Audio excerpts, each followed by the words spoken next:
All right, let's dive right into this explainer. Today, we're doing an objective, completely data-driven teardown of Kforce's latest financial statements. I'll be acting as your seasoned and naturally skeptical equity research analyst.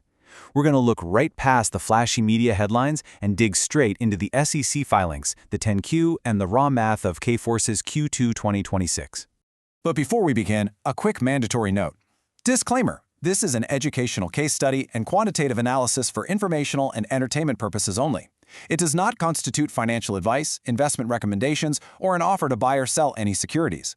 Past performance does not guarantee future results. Please consult a licensed financial advisor before making any investment decisions. All data is sourced from publicly available filings and is subject to fair use for commentary and criticism.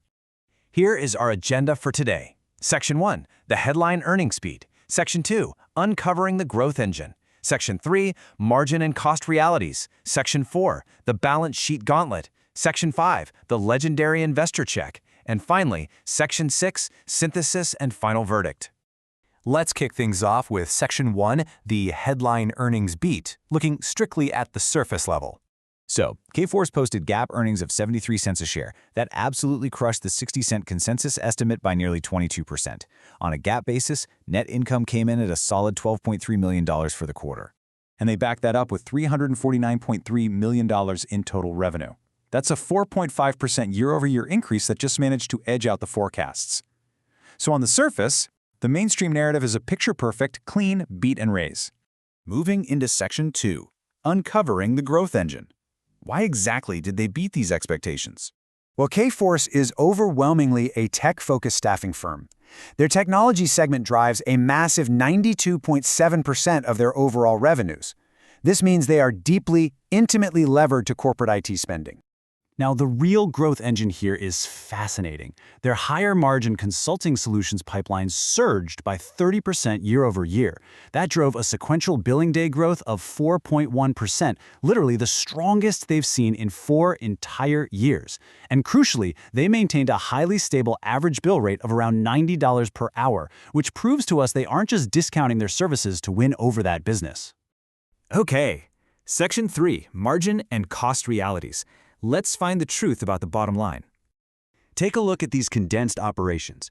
Gross profit widened by 140 basis points, landing at 28.5%, which pushed their operating margin up to 5.4%. Now, to put that into perspective, in a staffing business model, a 140 basis point expansion is extremely significant. It shows us that their strategic shift toward higher value consulting is mathematically paying off. But let's take a quick pause here to define SG&A. Selling, general, and administrative expenses, because this is exactly the area where a skeptical analyst like me starts hunting for bloated spending. It's essentially the everyday overhead. Kforce's SG&A actually crept up 50 basis points, sitting at 22.7% of revenue. Management attributes this bump to higher performance-based compensation that ties directly back to their earnings beat. It's a fairly acceptable excuse, sure. But as analysts, we really hate to see margin creep subtly eat into those hard-won gross profit gains. Let's step into Section 4, the balance sheet gauntlet, where we look at cash flows and red flags. You see, the media loves a flashy revenue beat, but they often completely black out the underlying tension buried in the footnotes. Let's pull out some of these hidden flags. The biggest red flags? A negative $6.7 million year-to-date operating cash flow, and net debt suddenly spiking to $106.8 million. The media ignores this working capital squeeze because the net income is technically positive. But there's some major green flags we can't ignore too. Like we mentioned, consulting pipelines are up 30%, and management is aggressively buying back stock below intrinsic value, which signals immense confidence from the inside. So how does a growing company with positive net income actually bleed cash from its operations? Well, we have to look at DSO, Days Sales Outstanding. That is simply the average number of days it takes a company to actually collect the cash for a sale after a transaction happens. Listen closely to how CFO Jeff Hackman explained this working capital squeeze on the earnings call. They are paying their tech consultants every single week, but it takes their clients an average of 58 days to actually pay Kforce's invoices. So their own growth is literally draining their cash in the short term until those receivables finally get collected. Because of that 58-day cash drain, combined with their aggressive share repurchases, they had to tap into their credit facility. This pushed their net debt up significantly, from $90.2 million in Q1 all the way to $106.8 million in Q2. Section 5. The legendary investor check. Let's apply the rigorous philosophies of the investing greats to these numbers. First up, Ben Graham. Would the father of value investing buy this? Well, with a tiny book value driving the Graham number under $10 and a PE over 15, Graham would definitely pass on this one. Next, Peter Lynch.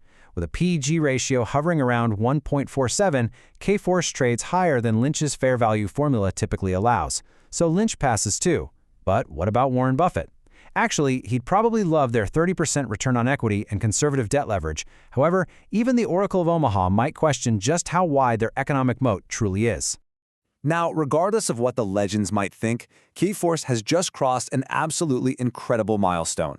They've returned over $1 billion in total capital back to their shareholders through buybacks and their 2.75% yielding dividend. That is massive.